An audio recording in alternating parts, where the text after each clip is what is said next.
ಸರ್ವೇ ಜನ ಸುಖಿನೋ ಭವಂತು. ನಾನು ಪಂಕಜ ರಾಜ್. ನಾನು ತುಂಬ ಚೆನ್ನಾಗಿದ್ದೀನಿ, ನೀವೆಲ್ಲರೂ ತುಂಬ ಚೆನ್ನಾಗಿದ್ದೀರಿ ಅಂತ ಭಾವಿಸ್ತಾ ಇದ್ದೀನಿ. ಇದು ನನ್ನ ಮೊದಲ ವ್ಲಾಗ್. ವಿಶ್ವವಿಖ್ಯಾತ ನಮ್ಮ ಕುಂಭಮೇಳಕ್ಕೆ ನಾನು ಸಹ ಹೋಗಿದ್ದೆ. ನನ್ನ ಒಂದು ಅನುಭವವನ್ನು ನಿಮ್ಮೊಂದಿಗೆ ಹಂಚಿಕೊಳ್ತಾ ಇದ್ದೀನಿ. ನಾವು ಕುಂಭಮೇಳಕ್ಕೆ ರೈಲಲ್ಲಿ ಹೋಗಿದ್ದು. ನಾವು ಬೆಂಗಳೂರಿಂದ ಟ್ರೈನಲ್ಲಿ 38 ಅವರ್ಸ್ ಜರ್ನಿ ಮಾಡಿದ್ವಿ. ನದಿಯಲ್ಲಿ ಮುಳುಗೋದ್ರಿಂದ ನಮ್ಮ ಪಾಪಕರ್ಮಗಳು ಕಳೆಯುತ್ತೋ ಇಲ್ಲೋ ನನಗೆ ಗೊತ್ತಿಲ್ಲ.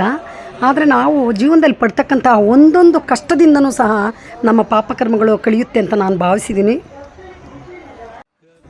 ಆದರೂ ಸಹ ಹಿಂದಿನಿಂದ ನಮ್ಮ ಹಿರಿಯರು ಏನು ಪಾಲನೆ ಮಾಡ್ಕೊಂಬಂದಿದ್ದಾರೋ ಆಚಾರ ವಿಚಾರ ಸಂಸ್ಕೃತಿ ಎಲ್ಲವನ್ನು ನಾವು ಇವಾಗ ಮುಂದುವರಿಸ್ಕೊಂಡು ಹೋಗೋದು ನಮ್ಮ ಒಂದು ಧರ್ಮ. ಹಾಗೆ ನಾವು ನದಿಯಲ್ಲಿ ಮುಳುಗಿದ ನಂತರ ಗಂಗೆ ಪೂಜೆಯನ್ನು ಮಾಡ್ತಾಯಿದ್ದೀವಿ. ಹರ ಹರ ಮಹಾದೇವ್, ಹರ ಹರ ಗಂಗೆ. वो पहुंचे गंगा किनारे.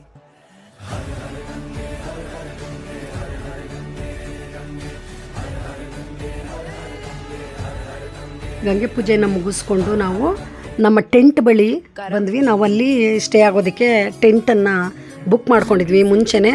ನಾವು ಅಲ್ಲಿಗೆ ಬಂದ್ವಿ. ಅಲ್ಲಿ ತುಂಬ ಚೆನ್ನಾಗಿತ್ತು ವ್ಯವಸ್ಥೆಗಳೆಲ್ಲ. ನೀವು ವಿಡಿಯೋದಲ್ಲಿ ನೋಡ್ತಾ ಇರ್ಬೋದು ಎಷ್ಟು ಚೆನ್ನಾಗಿದೆ ಆ ಟೆಂಟ್ಗಳು. ಮತ್ತು ನಾವು ಸಂಜೆವರೆಗೂ ಟೆಂಟಲ್ಲಿ ರೆಸ್ಟ್ ತೊಗೊಂಡು ಗಂಗಾರತಿ ನೋಡೋದಕ್ಕೆ ಹೋದ್ವಿ. ನಾವು 3 ಜನ ಫ್ರೆಂಡ್ಸ್ ಹೋಗಿದ್ದಿದ್ದು. ಹೋಗೋ ದಾರಿಯಲ್ಲಿ ಮಟ್ಕಾ ಚಾಯ್ ಕುಡ್ಕೊಂಡು ಆಮೇಲೆ ಗಂಗಾರತಿ ನೋಡೋದಕ್ಕೆ ಹೋದ್ವಿ.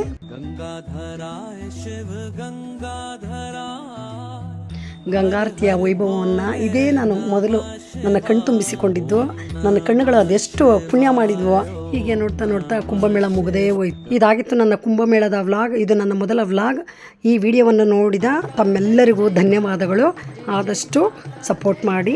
Thank you. ಕುಂಭಮೇಳವನ್ನು ಮುಗಿಸ್ಕೊಂಡು ಮಾರನೇ ದಿನ ನಾವು ಪ್ರಯಾಗ್ರಾಜ್ ಬಿಟ್ಟು ಅಯೋಧ್ಯೆಗೆ ಲೋಕಲ್ ಬಸ್ಸಲ್ಲಿ ಹೋದ್ವಿ.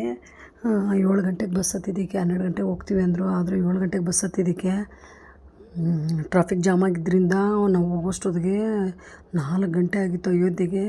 ಮತ್ತು ಲಗೇಜ್ಗಳನ್ನೆಲ್ಲ ಲಗೇಜ್ ರೂಮಲ್ಲಿ ಇಟ್ಟು ನಾವು ದೇವ್ರ ದರ್ಶನಕ್ಕೆ ಹೋದ್ವಿ.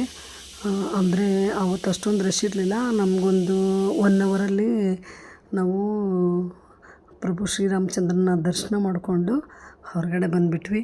ತುಂಬ ಖುಷಿ ಅನ್ನಿಸ್ತು. ಜೈ ಶ್ರೀರಾಮ್.